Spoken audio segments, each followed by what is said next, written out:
Hi friends, మేమైతే విజయవాడ కనకదుర్గమ్మ అమ్మవారిని దర్శించుకోవడానికి స్టార్ట్ అయ్యామండి. దారి మధ్యలోనే పాపకి ఆగలాడడం వల్ల పులిహోర తింటుంది. ఏ కాలనాదే ఆ కాలనాదే అన్నట్టు పుష్పాలోని డైలాగ్ చెప్పుకుంటూ స్టార్ట్ అయ్యాము. మధ్యలోనే శ్రీ ఆంజనేయ స్వామి విగ్రహం కనిపించడం వల్ల చాలా హ్యాపీ అనిపించింది. గుట్టపైకి స్టార్ట్ అయ్యామండి.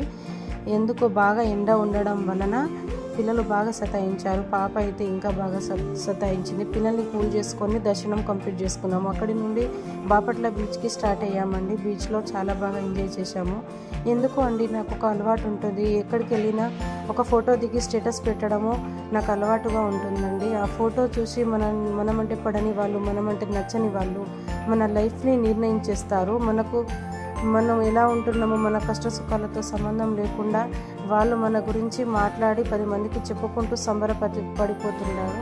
అలాంటి వాళ్ళని నేనైతే అస్సలు పట్టించుకోనండి. ఎందుకంటే వాళ్ళ జీవితాల కన్నా ఎదుటి వాళ్ళ జీవితాల మీద ఫోకస్ పెట్టి బతుకుతూ ఉంటారు.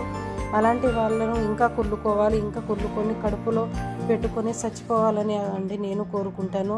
అది చూసి నేను ఇంకా 2 స్టేటస్లు ఎక్కువనే పెడతాను, కానీ నేను మాత్రం తగ్గను. అలా పిల్లలు చాలా ఎంజాయ్ చేసుకుంటా బీచ్లో ఇద్దరు చాలా బాగా ఆడుకున్నారండి. ఎందుకో పిల్లల సంతోషాన్ని చూసి మేము చాలా సంతోషపడ్డాము. ఎందుకు అండి, ఏ తల్లిదండ్రులైనా పిల్లల్ని చూసి సంబరపడిపోతుంటారు. ఎందుకంటే పిల్లలే లోకమని బతికే తల్లిదండ్రులు చాలామంది ఉన్నారు. అందులో మేము కూడా.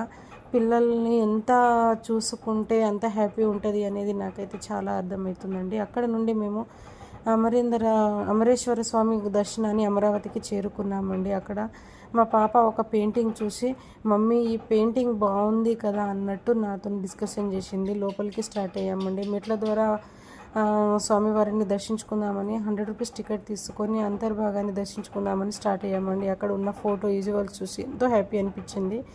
అది అక్కడున్న ఒక స్వామివారి దర్శనం అవ్వగానే హ్యాపీ అనిపించింది. మళ్ళీ వెనక్కి స్టార్ట్ అయ్యాము.